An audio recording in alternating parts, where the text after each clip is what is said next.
Hi, this is Stuart Weems and welcome to the Investopoly podcast. My goal is to give you simple, easy to understand strategies, insights and tips to help you master the game of building wealth. And in this episode, I'd like to talk about how to minimize your largest lifetime expense, that is tax. Now, it might sound a bit strange, but tax isn't necessarily a bad thing. I mean, if you're paying tax, it means you're either making money, either income or capital gains.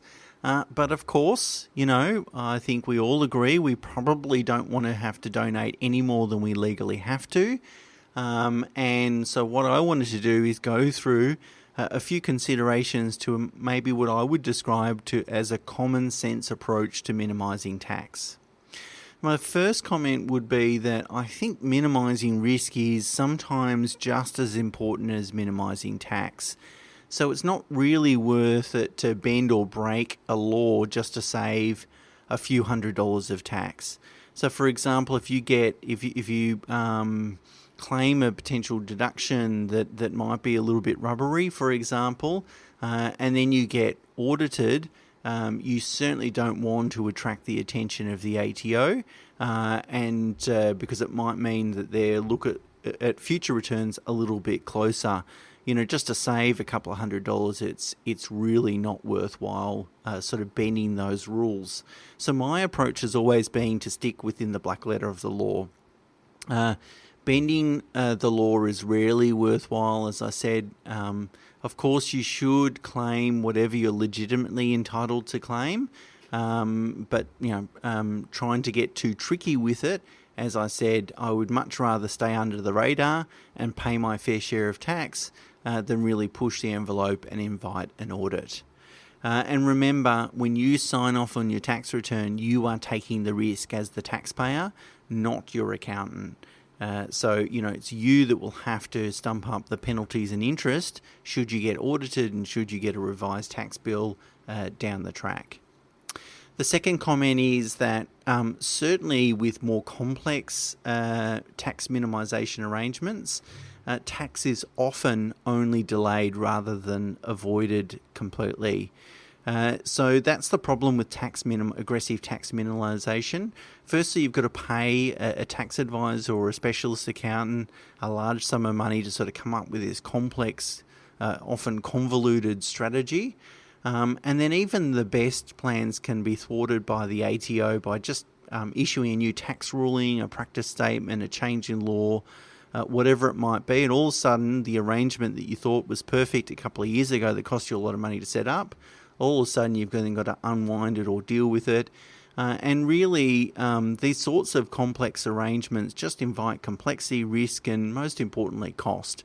And it's a good business model for some tax advisors, but I just don't believe in it. It's appropriate in some circumstances, of course, but for most people, I would say try and keep it as simple as possible, save as much tax, but don't invite too much complexity. Okay, so when we discuss tax minimisation, I really think in terms of pre-retirement and then post-retirement. So pre-retirement is obviously when you're working, you're earning personal exertion income, those sorts of things, versus retirement when you're just relying on investment income or super and so forth. So let's talk about a couple of pre-retirement strategies. Now, the first one is just come to terms with the fact that if you are a PAYG employee or you earn personal services income, and if you want to know more about what is included in personal services income, we certainly have a look at the Holistic Accountant podcast that Mina and I have recorded where we talk about that. But really, if you earn PSI income or you're a PAYG employee, you're just going to have to make friends with the fact that there's not too many opportunities for you to be able to reduce the amount of tax. Now, if you are certain sort of occupations like a medico or a barrister, there can be other opportunities for specific occupations to reduce tax. But in the main, for most people, there's not a lot of ways to reduce tax. And so my advice then is to focus on other taxes, such as stamp duty, land tax, these sorts of things, rather than and capital gains tax rather than income tax. I'll talk about that in a second. But there are a couple of really obvious ones or opportunities for PAYG employees. The first one is contributing to super. So after 1 July, the concessional contribution cap increases from $25,000 to $27,500. That means people can contribute up to $27,500 a year into super and claim a tax deduction for it. Now that $27,500 contribution cap includes the 9.5% that your employer contributes on your behalf, those compulsory contributions. Now that's slated to increase to 10% after 1 July 2021, by the way. So your employer will be making more contributions. Any monies contributed into super will be taxed at a flat 15%, whereas outside super you might be taxed at, say, 39 or 47%.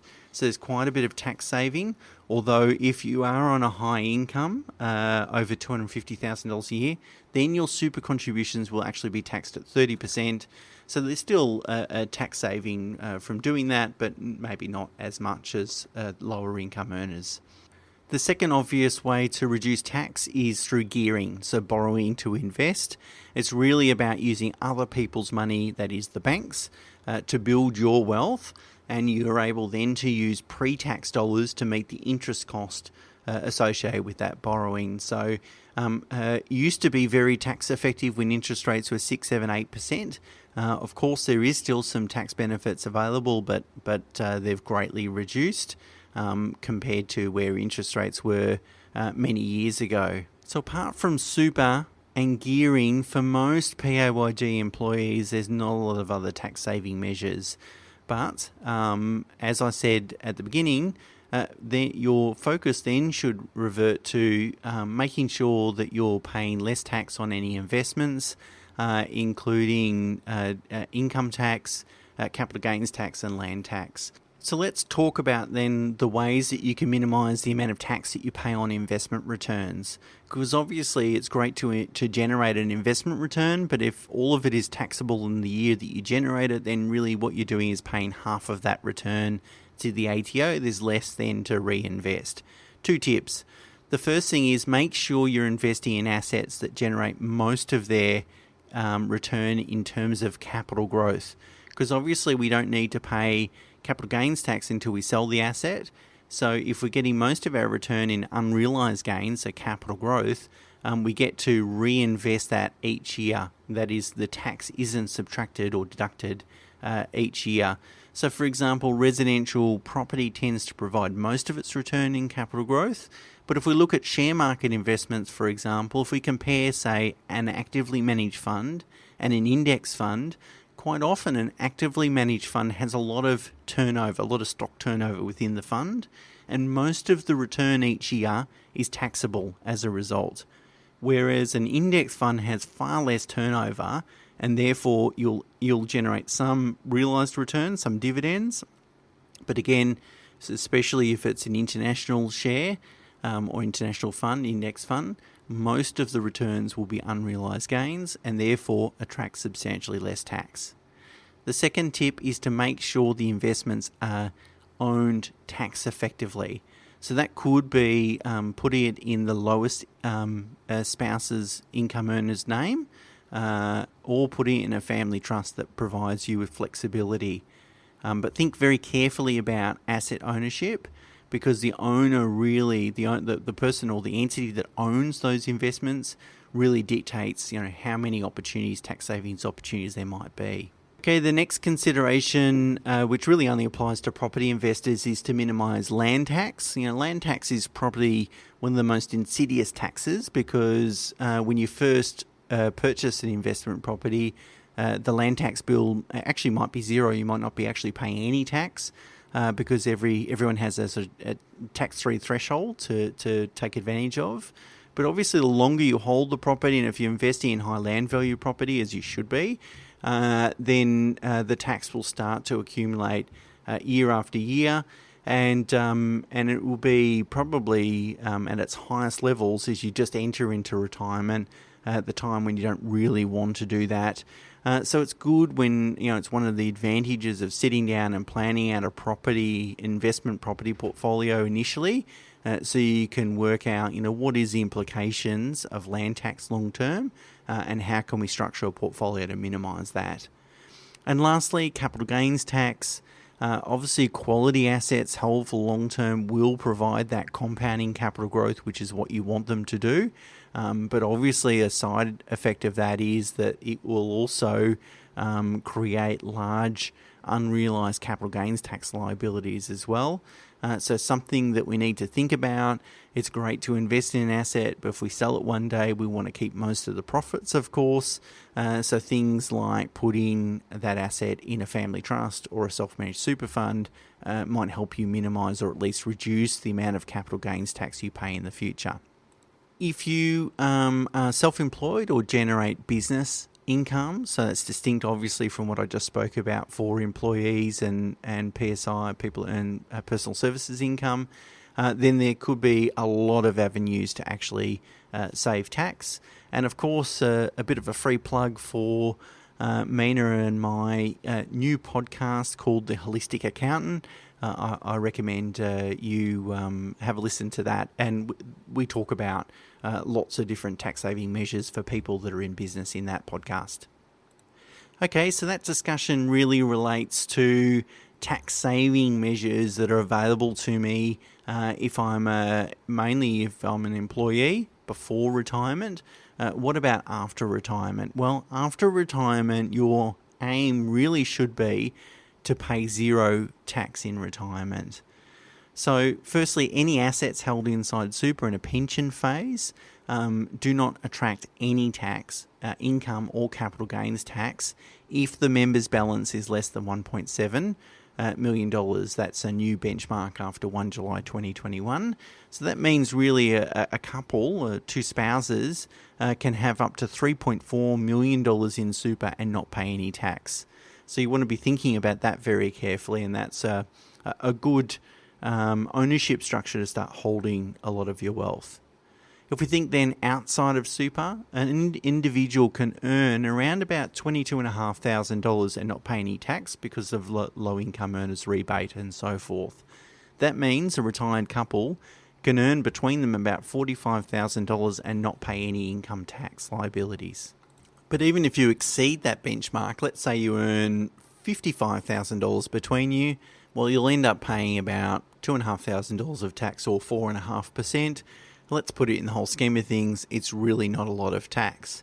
So if you project that your investment income will be less than $50,000 a year between you and your spouse, probably not a lot you need to do to worry about. You'll probably pay very little tax in retirement. However, if you project that your personal income in retirement could be in excess of $50,000, obviously excluding any pensions from super, then you need to start thinking about ways that you're going to be able to minimise tax in retirement, and that could be using vehicles such as family trusts to provide you with a bit more flexibility. But in summary, if you plan well, most people that complete that good, robust planning exercise will pay somewhere between no tax and very little tax in retirement. Now let me finish with just a word of warning, and it's going to be a bit contradictory, but of course you should save as much tax as you can. But once you've done that, move on. Focus on generating higher returns or better returns or more consistent investment returns, or increasing your personal income or building your personal wealth. Too much focus on tax is really not going to provide you very much benefits, because once you've, if you're a PAYG, there's not a lot you can do. Once you've contributed into super and you've got some gearings, that's it. You've considered then capital gains tax, land tax, and tax on investment returns. Once you've done that, move on. Move on and start thinking about more positive things like, how can I generate more returns? How can I build wealth? And put the tax thing aside. Sometimes I've come across people that are just too focused on tax, and there's just no reward for that focus, because there's only so much you can do. Obviously, having a good accountant, having a good independent financial advisor that has strong tax background, hopefully they're in fact registered tax agents, so they're able to provide taxation services, including tax advice, makes a lot of sense. So that's it for this week. Just a quick reminder, if you enjoy the podcast, please share it amongst family, friends and colleagues. And also, most importantly, leave a rating wherever you listen to the podcast, because it certainly helps. And I'd greatly appreciate it. Until next week, bye for now.